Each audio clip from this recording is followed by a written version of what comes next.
मुरादाबाद महानगर के रामगंगा विहार TDI city निवासी सरदार गुरमीत सिंह, जो लगातार समाज सेवा और विभिन्न क्षेत्रों में अपनी अलग पहचान रखते हैं, अब उनके बेटे सरदार रविंद्र सिंह ने न्यायिक सेवा परीक्षा में उत्कृष्ट प्रदर्शन करते हुए अपने परिवार और शहर का नाम रोशन किया है।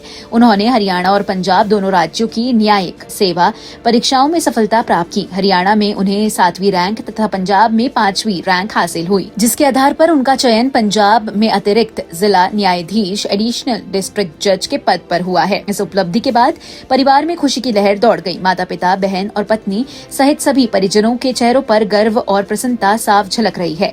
स्थानीय लोगों और परिचितों ने भी उन्हें बधाई दी है और इसे मुरादाबाद के लिए गौरव का क्षण बताया। रविंद्र सिंह ने अपनी प्रारंभिक शिक्षा मुरादाबाद के KCM पब्लिक स्कूल से पूरी की। इसके बाद उन्होंने दिल्ली विश्वविद्यालय से विधि की पढ़ाई की। पढ़ाई पूरी करने के बाद वे अभियोजन अधिकारी दिल्ली सरकार के रूप में कार्यरत रहे। हालांकि उनका लक्ष्य न्यायिक सेवा में जाकर सीधे न्याय प्रदान करना था, जिसके लिए उन्होंने लगातार मेहनत जारी रखी। रविंद्र सिंह ने सिटी चैनल से बातचीत में रविंद्र सिंह ने कहा कि उनका मुख्य उद्देश्य संविधान का पालन करते हुए प्रत्येक व्यक्ति को न्याय दिलाना है। उन्होंने युवाओं को संदेश देते हुए कहा कि यदि कोई व्यक्ति दृढ़ संकल्प के साथ मेहनत करे तो सफलता अवश्य मिलती है।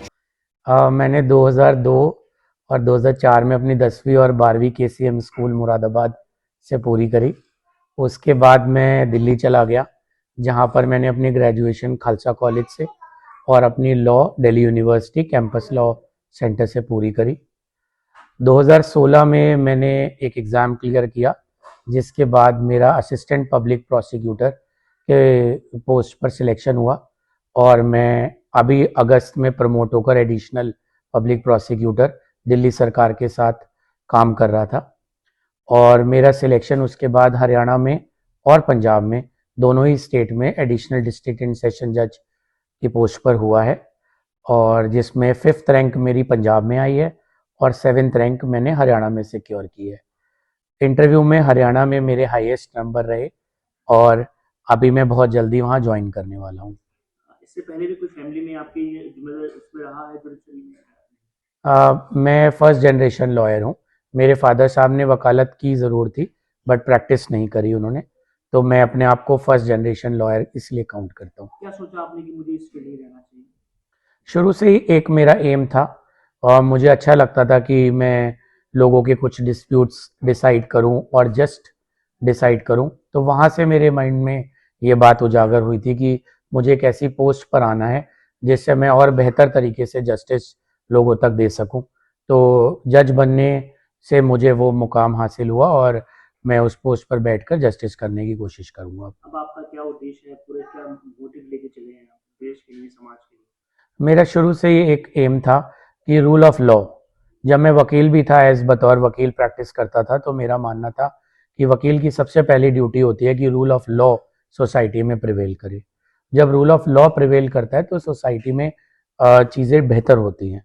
तो अभी भी एज जज भी मेरा यही मानना है कि रूल ऑफ लॉ प्रिवेल करेगा, कॉन्स्टिट्यूशन प्रिवेल करेगा और उस तरीके से मैं जस्टिस करूँगा लोगों को।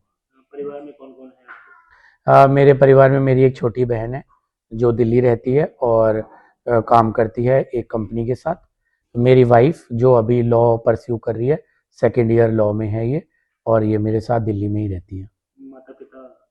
मेरे फादर साहब कोर्ट रोड पर उनकी शॉप है और कपड़े की उनकी दुकान है, और वो गुरुद्वारे में एज सेक्रेटरी सेवा भी करते हैं। पिछले कई साल से वो गुरुद्वारे की सेवा से जुड़े हुए हैं। मेरी मम्मी होम मेकर हैं जो हम सभी का ख्याल रखती हैं और घर का कामकाज देखती हैं। कैसा लग रहा है आपको ये सारी चीज़ें उपलब्धि आपको मिली है? ये बहुत बड़ी अचीवमेंट है मेरे लिए, क्योंकि मैं हमेशा से कहा करता था कि मुझे एक ऐसी पोस्ट पर बैठना है जहाँ से मैं ईजिली लोगों के साथ जस्टिस कर सकूं। तो बाबा जी ने बड़ी रहमत बख्शी है और मुझे इस पोस्ट से नवाजा है। अब मेरी ड्यूटी बनती है कि मैं अपनी सोच को लागू करूं और जस्टिस करने की कोशिश करूं। जूनियर्स को क्या बोलना चाहते हैं जो इस फील्ड में कुछ करना चाहते हैं? मैं सभी को ये कहना चाहता हूं कि अपना एम क्लियर रखें और एम के साथ साथ कंसिस्टेंसी बनाए रखें। किसी भी नौकरी, किसी भी मुकाम पे पहुंचने के लिए हमें कंसिस्टेंसी और एक सेल्फ मोटिवेशन होना ज़रूरी है। इसको बरकरार रखें बस। परिवार के सदस्यों ने इस उपलब्धि को पूरे परिवार और मुरादाबाद शहर के लिए गर्व का विषय बताया। उनका कहना है कि यह सफलता न केवल व्यक्तित्व उपलब्धि है बल्कि समाज के लिए भी प्रेरणादायक उदाहरण है। मैं बहुत खुश हूँ। मेरे तो पिछले कई सालों के अरमान पूरे हुए। मुझे तो ये लगा कि बस हो गया खत्म, ईश्वर ने जो देना था मिल गया। अब मुझे उस ईश्वर से कुछ नहीं चाहिए। और इसकी मेहनत और इसकी लगन जो हम पिछले सालों से देख रहे हैं, पूरा रात को जागना, पढ़ना, पूरा सपोर्ट था हमारा। पर बच्चों ने जो कहा उसके साथ ही मैं हूँ। बस सब चीज के ऊपर एक उस ईश्वर का बहुत बहुत धन्यवाद, जिसने हमें ये मुकाम पहुंचाया। और हम सब बहुत खुश हैं, बहुत बहुत ज्यादा उस ईश्वर का शुक्रिया अदा कर। बहुत खुशी है, इतनी मेहनत के बाद जो सफलता मिली है, बहुत अच्छा लग रहा है ये सब देखकर कि उनकी मेहनत सफल हुई है। आपने सोचा था कि कभी ये यहाँ तक पहुँचेंगे? बिल्कुल, जितनी ये मेहनत करते थे, जितनी लगन से पढ़ाई करते थे, उससे बिल्कुल श्योरिटी थी कि हो जाएगा इनका क्लियर। अब इनसे क्या अपेक्षा रखते हैं? बस अच्छे से काम करेंगे, सेवा करेंगे जैसे वो चाहते हैं, हमेशा कहते हैं। तो वही है कि अच्छे से ही सबके लिए जस्टिस करेंगे। तो बहुत बहुत खुशी है। आई थिंक जिस दिन हमें ये न्यूज़ मिली थी उस दिन ही हम सब अपने आंसू नहीं रोक पाए। और आई थिंक जितनी बार भी हम इस बारे में बात करते हैं हम सब बहुत इमोशनल हो जाते हैं। और इसकी एक वजह ये है क्योंकि हमने पिछले 10-12 सालों में इसकी पूरी जर्नी देखी है, इसके साथ इसका स्ट्रगल देखा है, इसका रातों को उठकर मेहनत करना देखा है, अपनी लाइफ में बहुत चीज़ें गिव अप करते हुए देखा है। और फाइनली जब ये न्यूज़ मिली तो हम लोग बहुत खुश और इमोशनल दोनों ही साथ में हुए। आप क्या अपेक्षा रखते हैं देश के लिए, समाज के लिए? जी, इतनी बड़ी रिस्पॉन्सिबिलिटी मिली, आई थिंक यही उम्मीद है और आशा है कि जिस काम के लिए कर रहे हैं बहुत बड़ा स्तर है, लोगों को जस्टिस दिला पाए, अपना काम बहुत ही एक अच्छे तरीके से करें और बिल्कुल लॉ को ध्यान में रखते हुए, जो ये बोल रहे थे रूल ऑफ लॉ को फॉलो करते हुए, जिन लोगों को ज़रूरत है उनका सपोर्ट करें और लोगों को जस्टिस दिला।